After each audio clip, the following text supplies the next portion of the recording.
Good evening guys. आज है 8 जून Sunday. देखिए मैं आपको एक एग्ज़ाम्पल बताता हूँ। आप सोचते होगे ना कि स्टॉप लॉस नहीं लेना चाहिए। अगर आपका बार बार स्टॉप लॉस हिट होके आपके डायरेक्शन में चला जाता है, आप कभी कभार फिर स्टॉप लॉस नहीं लगाते हो, तो मैं आपको रीज़न बताता हूँ स्टॉप लॉस लगाना क्यों इम्पोर्टेंट है।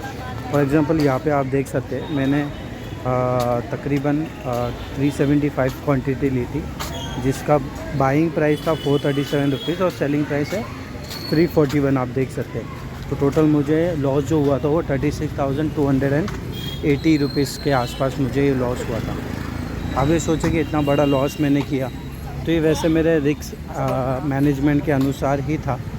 लेकिन अगर मैं मान लेता हूँ, अगर मैं स्टॉप लॉस नहीं लेता और अपने पोजीशन को लेके रिजिड रहता कि ये सोच के कि मार्केट मेरे डायरेक्शन में ही जाएगा, और अगर मैं होल्ड करता अभी तक, तो ये देखिएगा मेरा ये जो ऑर्डर है अभी चल रहा है 243 पे, 24,900 का पुट आप चेक कर सकते हैं।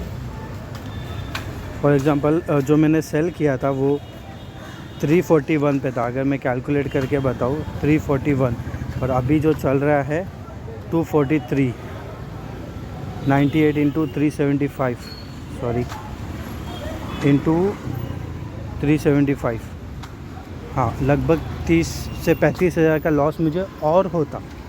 और ये जो लॉस मेरा जो हुआ है 36,300 कैलकुलेट करें तो 73,000 का लॉस होता। तो अगर आप बोलोगे तो ये भी बोल सकते हो कि मैंने 36,000 का लॉस किया, लेकिन मैं ये भी सोच सकता हूँ कि मैंने 36,000 का लॉस किया, लेकिन जो लॉस और हो सकता था 36,000 का, अगर मैं होल्ड करता उसको ज़ीरो तक या अभी तक, आज तक या कल तक, मंडे तक, तो मेरा और 36,000 का लॉस हो रहा होता। लेकिन आप देख सकते हैं उसके बाद मैंने नेक्स्ट डे यानी फ्राइडे के दिन और एक ट्रेड लिया था कॉल साइड की तरफ। जब मुझे अपॉर्चुनिटी मिली, मैंने सिर्फ एक ही लॉट में लिया, जिसका बाइंग प्राइस था 476 और ऑलमोस्ट 50-60 पॉइंट का ही एसएल था। 1:2 का टारगेट था एक्चुअली। 130 का अगर मैंने टारगेट लिया है तो ऑलमोस्ट देखा जाएगा तो 60 पॉइंट तक के आसपास का एसएल था। तो 5,000 के आसपास मेरा लॉस हो रहा था, लेकिन मैंने इसमें टारगेट मेरा जो है अचीव कर लिया, इसमें 10,000।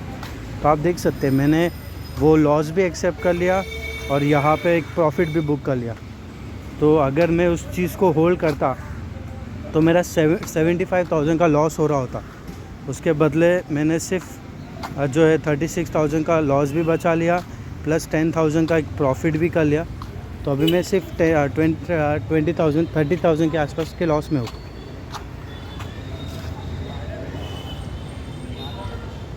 30,000 नहीं, ये 10,000 प्लस 35,000, 45,000 का मेरा एक्स्ट्रा लॉस हो रहा होता अगर मैं उसी को होल्ड करता।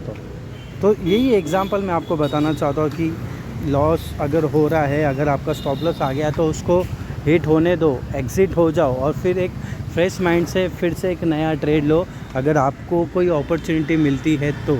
लेकिन अगर आपको लग रहा है कि आप स्टॉप लॉस नहीं लेना चाहते, तो अपना पोजीशन साइजिंग भी उतना ही रखो जितना कि वो ज़ीरो होने तक आपको लॉस भी आपके रिस्क मैनेजमेंट के अनुसार ही हो। फॉर एग्ज़ाम्पल अगर इसमें 36,000 का मैं अगर लॉस ले सकता था, तो अगर मेरा इतना ही लॉस लेने का रिस्क मैनेजमेंट के अनुसार एपिटाइट है, तो मैं और 36,000 के कैपिटल ही पूरा इन्वेस्ट करता और उतना ही रखता।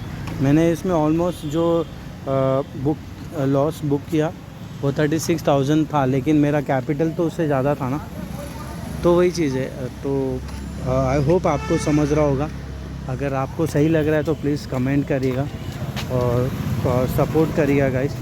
और जैसे जैसे आगे और बढ़ता रहेगा मूवमेंट, मिलता रहेगा मार्केट में, मैं अकॉर्डिंगली लाइव ट्रेड आपको रिकॉर्ड करके मैं अपलोड करता रहूँगा।